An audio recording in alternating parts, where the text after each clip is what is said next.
श्री रामचरितमानस जी में ज्ञान, कर्मकांड, भक्ति और शरणागति ये 4 विधा दी गई है।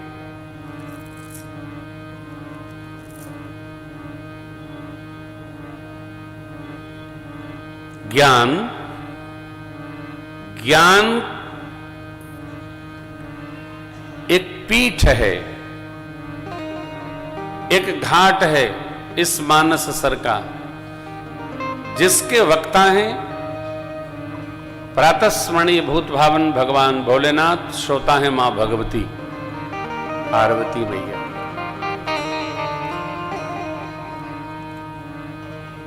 भक्ति घाट, भक्ति पीठ पर श्री कागभूषुंड जी महाराज वक्ता हैं, गरुण जी निमित्त और पक्षी समाज सब श्रोता है। कर्मकांडी हैं ऋषिवर याज्ञवल्क्य जी महाराज, तीर्थराज प्रयाग पीठ है कर्मपीठ, भरद्वाज जी उसके श्रोता हैं।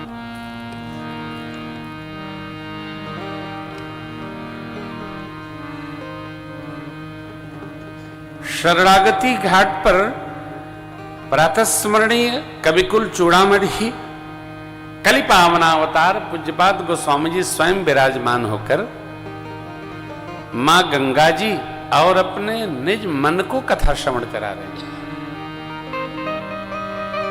भक्ति में, साधना में, व्यवहार में, जीवन में यदि हमको आनंद नहीं आया तो औरों को आनंद प्रदान नहीं करेगा। सर्वप्रथम हम आनंदित होने चाहिए।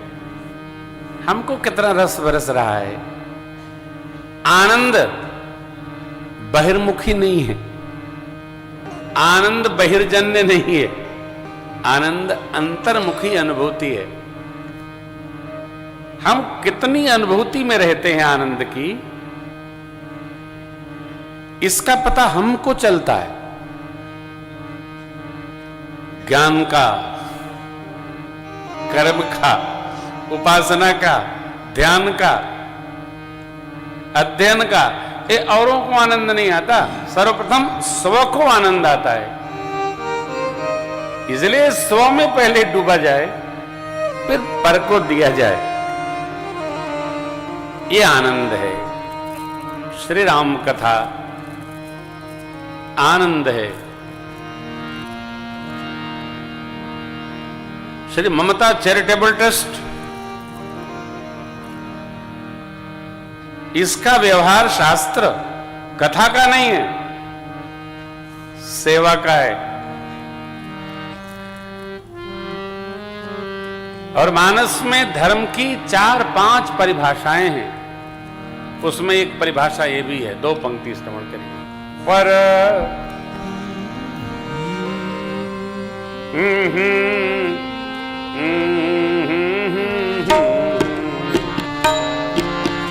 नहीं भाई पर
बात कही गई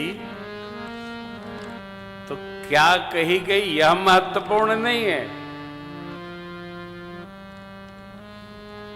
किसके द्वारा कही गई यह अत्यंत महत्वपूर्ण है। किसने कही? उनने कही। अरे वो तो कहते रहते हैं।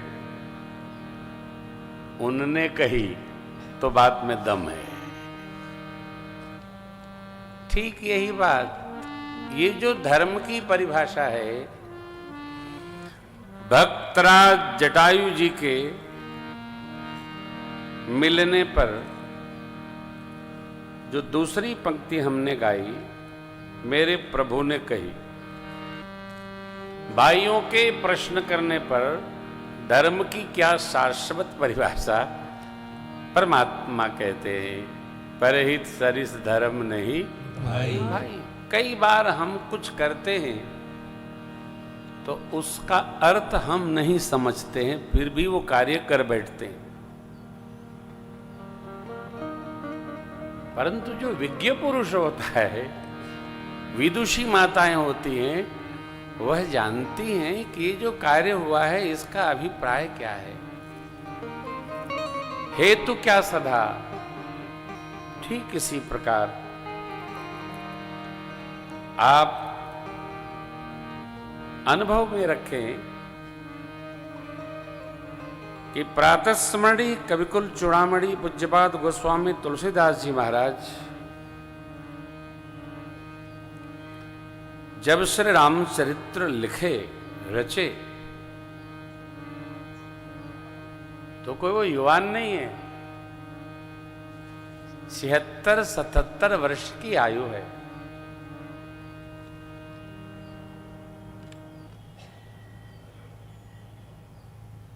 साठ वर्ष में आज व्यक्ति टायर्ड हो जाता है।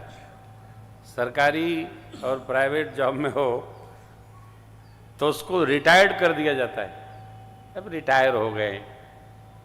अच्छा, जो रिटायर होके आता है वो भी अपने को टायर्ड ही मान लेता, हम थक गए, अब बहुत हो गया। यावत चंद्रिय शक्तिर प्रतिहता आवत क्षेयुनायुष, जब तक इंद्रियों में शक्ति है, जब तक आयु शेष है, कब तक है पता नहीं, लेकिन जो आत्म श्रेयस की उन्नति की ओर लगा हुआ है वो न कभी रिटायर्ड होता, न कभी टायर्ड होता है, न कभी विश्राम लेता है, वो चलता ही रहता है, निरंतर चलता रहता है। क्यों? उसकी एक यात्रा है। कौन यात्रा है? जीवन यात्रा है। हम 60 के बाद किसी श्रेष्ठ लक्ष्य को आगे रखकर जब उस पर कार्य प्रारंभ करते हैं तो भगवान ही उस अवस्था को व्यवस्थित करके हमको देते चले जाते हैं। प्रातस्मरणीय पूज्यपाद गोस्वामी जी महाराज ने राम भक्ति हेतु